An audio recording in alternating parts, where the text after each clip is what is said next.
পরবর্তী যাত্রা হলো সিলেটের জাফলং। ম্যাপে দেখে নিলাম 1 ঘন্টা 49 মিনিট সময় লাগবে, তাই আমি আমার বাইকটি স্টার্ট দিলাম এবং এইভাবে চলে গেলাম জাফলংয়ে। জাফলংয়ে জিরো পয়েন্টের যাওয়ার আগে আমি আমার বাইকটি থামালাম, ড্রোন দিয়ে ধারণ করলাম সেই প্রাকৃতিক দৃশ্য। সেখানে সাইনবোর্ডে লেখা ছিল, প্রকৃতি কন্যা জাফলংয়ে আপনাকে স্বাগতম।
Welcome back to my YouTube channel.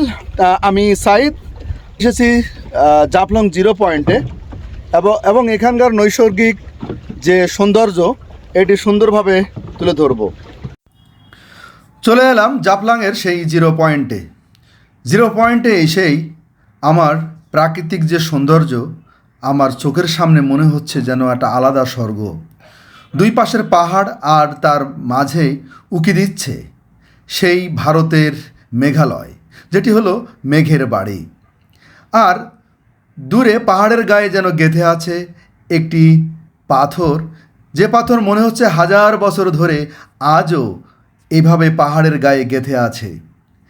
আর ঠিক সেই পাথরের নিচে একটি ঝর্ণা আছে, যে ঝর্ণা দিয়ে প্রতিনিয়ত এইভাবেই পানি প্রবাহিত হচ্ছে, ঝর্ণার পানি।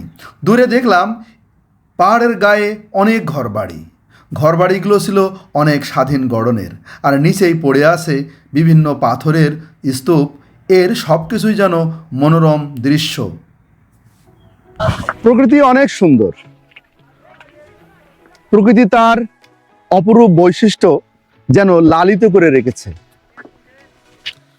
আমি আপনাদেরকে দেখাবো এখানে অসংখ্য ছোট বড় পাথর।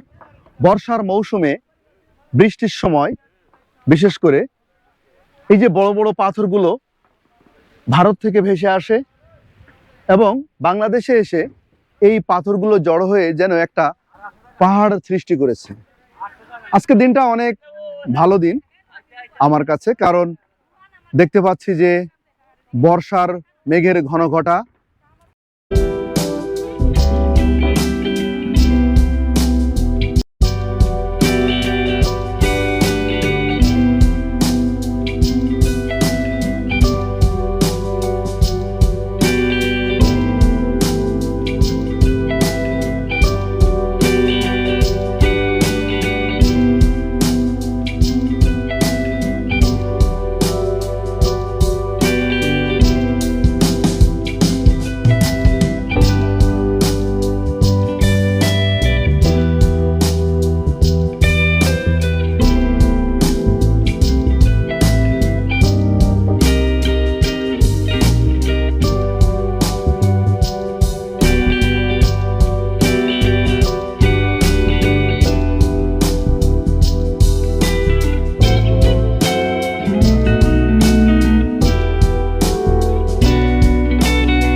যেহেতু আমি আমার বোটম্যানকে হায়ার করেছি, তাকে নিয়ে আমি সেই মায়াবী ঝর্ণায় যাব।